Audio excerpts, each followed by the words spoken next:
Friends, welcome to நீயே ஒளி. நம்ம இன்னைக்கு 2024ல் கேட்ட ப்ரீவியஸ் இயர் கொஸ்டின் ஒன்று பார்க்கலாம். தான் பெற்ற வெற்றிகளை நினைவு கூறும் வகையில் தன் நாணயங்களில் தன்னுடைய பெயரை 2ஆம் அலெக்சாண்டர் என்று பொறித்து கொண்ட அரசர் யார் அப்படின்னு கேட்டிருக்காங்க. இதுக்கு ஆன்சர் 11th ஹிஸ்ட்ரியில் இருக்குது. அதாவது கிருஷ்ணா துங்கபத்ரா அப்படிங்கிற 2 நதிக்கரையில் என்ன இருக்குன்னா ரெய்ச்சூர் அப்படிங்கிற ஒரு பிளேஸ் இருக்கும். அந்த பிளேஸ் ரொம்ப வளமான பகுதி. அந்த பகுதியை கைப்பற்றுறதுல வந்துட்டு பாமினி அரசும் விஜயநகர அரசும் ரெண்டும் மோதலில் அடிக்கடி ஈடுபட்டுட்டு இருக்கும். அப்போ வந்துட்டு பாமன்சா அப்படிங்கிறவர் பாமினி அரசோட ஒரு அரசர், முதல் அரசர்.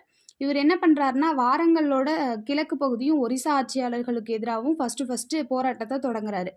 அதுக்கப்புறம் என்ன பண்ணுறாரு, டெல்லி சுல்தான்ஸ் எப்படி பிரித்து நிர்வாகம் பண்ணாங்களோ அது மாதிரி பகுதிகளை பிரித்து நிர்வாகம் பண்ணலாம் அப்படின்னு சொல்லிட்டு 4 பகுதியாக பிரிக்கிறாரு இவரோட ஆட்சி பகுதியை. அந்த ஆட்சி பகுதி பிரித்தார் இல்லையா, அதை தராப்ஸ் அப்படின்னு சொல்கிறாங்க. அந்த 4 பகுதிக்கும் ஒவ்வொரு ஆளுநரை நியமிக்கிறாரு. அந்த ஆளுநர் தான் அந்த 4 பகுதியோட நிர்வாகம் ஃபுல்லாமே அவங்க கண்ட்ரோலில் தான் வச்சுருப்பாங்க. அந்த 4 பகுதி என்னென்ன அப்படின்னா குல்பர்கா, தௌலதாபாத், பீடார், பெரார் இதெல்லாமே.